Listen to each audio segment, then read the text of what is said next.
Serial today promo. Madhu ఎలాగైనా మ్యాడీని వాళ్ళ ఇంటికి వెళ్ళేలా చేయాలి. దీపావళి సెలబ్రేషన్స్ వాళ్ళ ఇంటికాడనే జరుపుకోవాలి. మ్యాడీ వాళ్ళ ఇంటికాడ లేడని మ్యాడీ చాలా బాధపడుతున్నాడనేసి మధు మ్యాడీ వాళ్ళ ఇంటికి వెళ్తుంది. అప్పుడు మ్యాడీ వాళ్ళ ఇంటికి వెళ్ళగానే నాగవల్లి మధుని చూసి, ఎందుకు వచ్చావే మా ఇంటికి, మళ్ళీ ఎందుకు వచ్చావు, మా కుటుంబంలో మళ్ళీ ఎవరిని దూరం చేయడానికి వచ్చావే నువ్వు అనేసి అంటుంది. మధు, నేను మీకు ఎవరిని దూరం చేయాలనుకోలేదంటుంది. నాగవల్లి, చేసేసావు కదా ఆల్రెడీ అనేసి అంటుంది. అప్పుడే మధుకి ఫోన్ వస్తుంది. మ్యాడీనే ఫోన్ చేస్తాడు. కానీ మధు కట్ చేయబోయి దానిని లిఫ్ట్ చేస్తుంది ఫోన్ని. అప్పుడు మ్యాడీ అక్కడ జరిగే మాటలు అన్నీ వింటూ ఉంటాడు.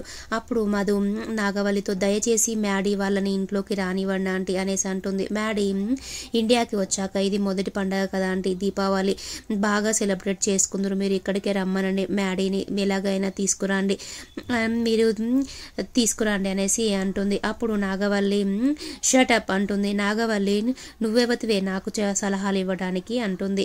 అని మధుని మెడ పట్టుకొని బయటకి గెంటేస్తుంటే మ్యాడీ వచ్చి మధుని కింద పడిపోతుంటే పట్టుకుంటాడు. అప్పుడు నాగవల్లి, అరే మ్యాడీ కూడా ఇక్కడే ఉన్నాడని షాక్ అవుతుంది. అలాగే దేవ, శ్రేయ, అలాగే వసంత కూడా మ్యాడీ వచ్చాడా అనేసి షాక్లో చూస్తూ ఉంటారు.